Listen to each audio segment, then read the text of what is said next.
Europe اور دنیا کے بیشتر ممالک میں 99% ڈلیوری نارمل کی جاتی ہے۔ یورپ میں 4 مہینہ بعد پہلا الٹرا ساؤنڈ ہوتا ہے، اور اگر کوئی جاننا چاہتا ہو تو بچے کی جنس بتا دی جاتی ہے۔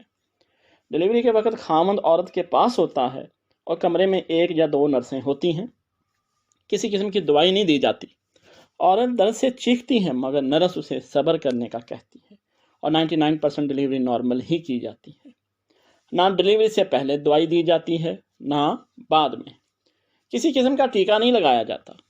عورت کو حوصلہ ہوتا ہے کہ اس کا خامند پاس کھڑا اس کا ہاتھ پکڑے ہوئے ہے۔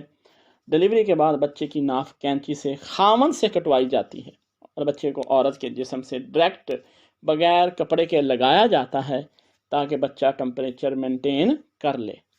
بچے کو صرف ماں کا دودھ پلانے کو کہا جاتا ہے، اور زچہ یا بچہ دونوں کو کسی قسم کی دوائی نہیں دی جاتی سوائے ایک حفاظتی ٹیکے کے جو پیدائش کے فوراً بعد بچے کو لگتا ہے۔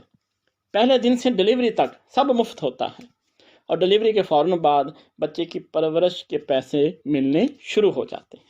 پاکستان میں آئیں تو لیڈی ڈاکٹر ڈلیوری کے لیے آتی ہے اور خاتون کے گھر والوں سے پہلے سے ہی پوچھ لیتی ہے کہ آپ کی بیٹی کی پہلی پریگننسی ہے۔ اس کا کیس کافی خراب لگ رہا ہے، جان جانے کا خطرہ ہے، آپریشن سے ڈلیوری کرنا پڑے گی۔ 99% ڈاکٹر کوشش کرتی ہیں کہ نارمل ڈلیوری کو آپریشن والی ڈلیوری میں تبدیل کر دیا جائے۔ ڈلیوری سے پہلے اور بعد میں کلو گرام کے حساب سے دوائیاں دی جاتی ہیں۔